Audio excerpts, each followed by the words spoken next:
Salut les amis, regardez jusqu'où on est arrivé au Brésil. Je vous assure que ce que je vais raconter n'est ni une blague, ni un mème, ni un canular. J'ai vu un gars prendre un flacon de liquide vaisselle, le vider, mettre du lait concentré à l'intérieur et faire semblant de boire du détergent. Mais pourquoi faire ça? Pour alimenter des querelles politiques? Alors tu te dis, non mec, c'est juste un cas isolé. En réalité, un autre gars a pris un flacon de liquide vaisselle, y a mis de l'huile d'olive et a aussi fait semblant de boire du détergent. Pour défendre l'entreprise, une idéologie ou un récit politique.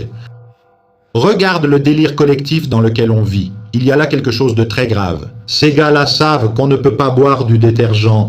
Ils ne sont pas fous à ce point. Ils changent le contenu et trompent ceux qui regardent, ce qui rend ça encore plus lâche, non ? Parce qu'un enfant peut voir une vidéo comme celle-ci et vouloir imiter, un adolescent fanatisé peut décider de faire pareil pour faire le buzz sur Internet. Écoute, il n'y a ni lait concentré ni huile d'olive, c'est du vrai détergent et il peut tuer. Tu vois à quel point la polarisation a progressé?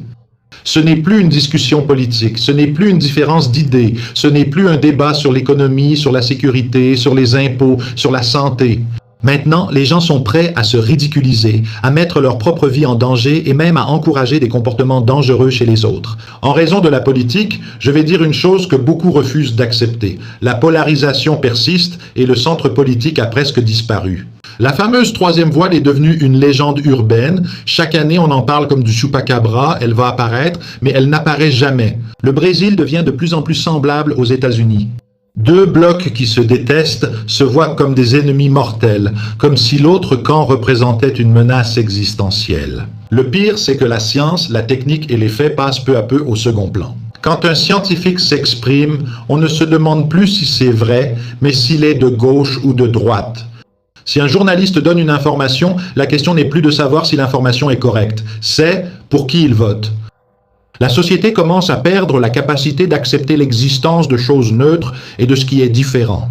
Et quand une société perd la notion de la réalité objective, elle commence à fonctionner sur la base de la foi idéologique, mon ami. C'est une affaire extrêmement dangereuse parce que celui qui arrive à faire semblant de boire du détergent pour gagner une discussion politique sera bientôt prêt à croire ou à faire semblant de croire à n'importe quoi.